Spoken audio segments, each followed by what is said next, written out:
Assalamualaikum warahmatullahi wabarakatuh. Selamat pagi.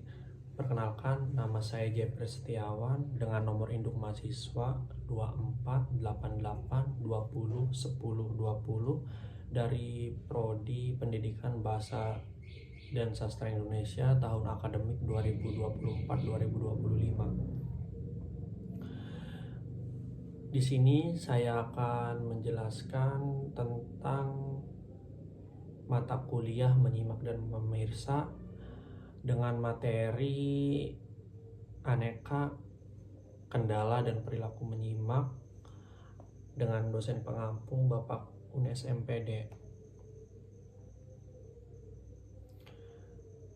Di dalam materi ini saya akan menyampaikan tentang latar belakang menyimak yang tepat guna, kendala menyimak secara efektif, perilaku menyimak, ciri-ciri perilaku menyimak, meningkatkan perilaku menyimak, serta kesimpulan. Baik, untuk mempersingkat waktu, saya akan membacakan latar belakang terlebih dahulu. Latar belakang menyimak. Menyimak adalah salah satu keterampilan berbahasa yang sangat penting dalam kehidupan sehari-hari, baik dalam konteks akademik, profesional, maupun sosial.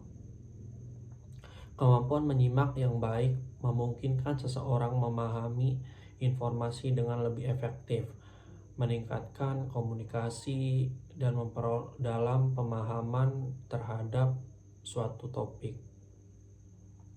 Namun, dalam praktiknya terdapat berbagai kendala yang dapat menghambat proses menyimak, serta beragam perilaku yang mempengaruhi efektivitasnya.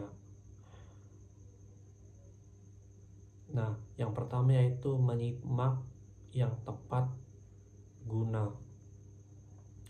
Apa sih menyimak yang tepat guna itu? Nah, upaya menyimak yang tepat guna dapat dilakukan dengan beberapa cara nih kawan-kawan. Yaitu yang pertama dengan meningkatkan konsentrasi dan fokus terhadap pembicara, mengurangi gangguan eksternal. Yang kedua, memastikan kondisi fisik dan mental dalam keadaan baik. Yang ketiga, memahami konteks dan kosakata yang digunakan. Yang keempat, mencatat poin-poin penting. Dan yang terakhir yaitu memberikan respon atau pertanyaan untuk diklarifikasi atau dipaparkan. Nah, yang kedua yaitu kendala menyimak secara efektif. Apa saja sih kawan-kawan kendala menyimak secara efektif? Yang pertama yaitu kendala dari pendengar. Menyimak juga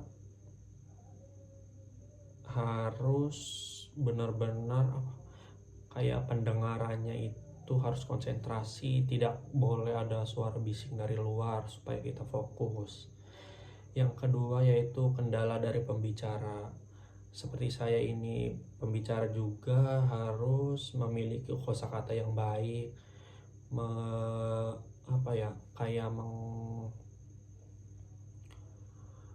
menggunakan kalimat-kalimat yang dimengerti oleh audiens. Nah, yang ketiga yaitu kendala dari lingkungan. Apa sih kendala dari lingkungannya? Misal saat menyimak kita harus berada di tempat yang paling sunyi atau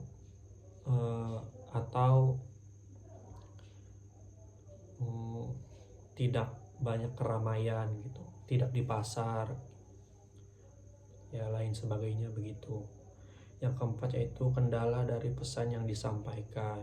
Nah, pesan dari yang disampaikan itu harus jelas dan harus dimengerti oleh audiens. Kita sebagai pembicara juga harus mengerti audiens, harus mengertilah. Lalu di sini juga ada perilaku menyimak. Yang pertama yaitu menyimak faktual. Menyimak faktual itu apa sih kawan-kawan? Menyimak faktual itu yaitu mendengarkan dengan tujuan memperoleh informasi atau fakta secara objektif. Fokusnya adalah memahami isi pembicaraan tanpa melibatkan emosi pribadi. Yang kedua yaitu menyimak empatik. Menyimak empatik itu apa? Menyimak empatik itu adalah mendengarkan dengan tujuan memahami perasaan dan pengalaman pembicara. Pendengar tidak hanya memahami isi pesan, tetapi juga berusaha merasakan emosi yang disampaikan. Nah, di sini juga ada ciri-ciri perilaku menyimak. Yang pertama yaitu ciri-ciri pelaku menyimak faktual. Ciri-cirinya yang pertama, memperhatikan isi pesan secara objektif. Yang kedua, mencatat poin-poin penting. Yang ketiga, tidak terbawa emosi dalam memahami pesan, bertujuan mendapatkan informasi akurat, serta biasanya digunakan dalam situasi akademik, berita, atau laporan resmi.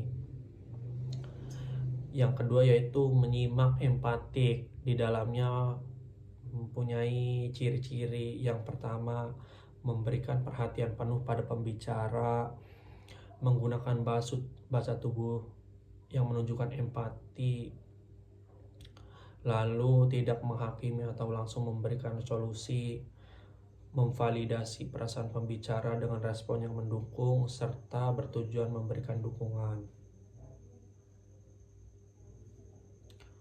Nah, lalu untuk penjelasan berikutnya, meningkatkan perilaku menyimak. Metode yang pertama yaitu fokus dan konsentrasi. Metode yang kedua, gunakan kontak mata dan bahasa tubuh yang mendukung.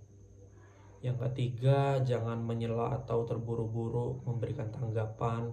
Yang keempat, berlatih mendengarkan secara aktif. Yang kelima, berlatih empati dalam menyimak.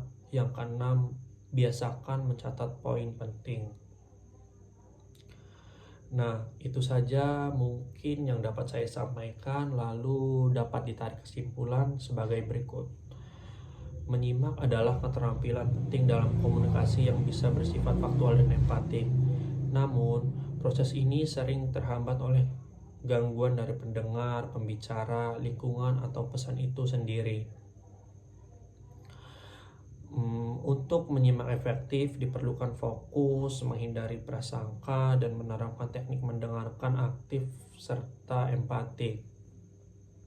Dengan memahami berbagai kendala dan cara meningkatkannya, kita dapat menjadi pendengar yang lebih baik dan memperbaiki kualitas komunikasi dalam berbagai aspek kehidupan.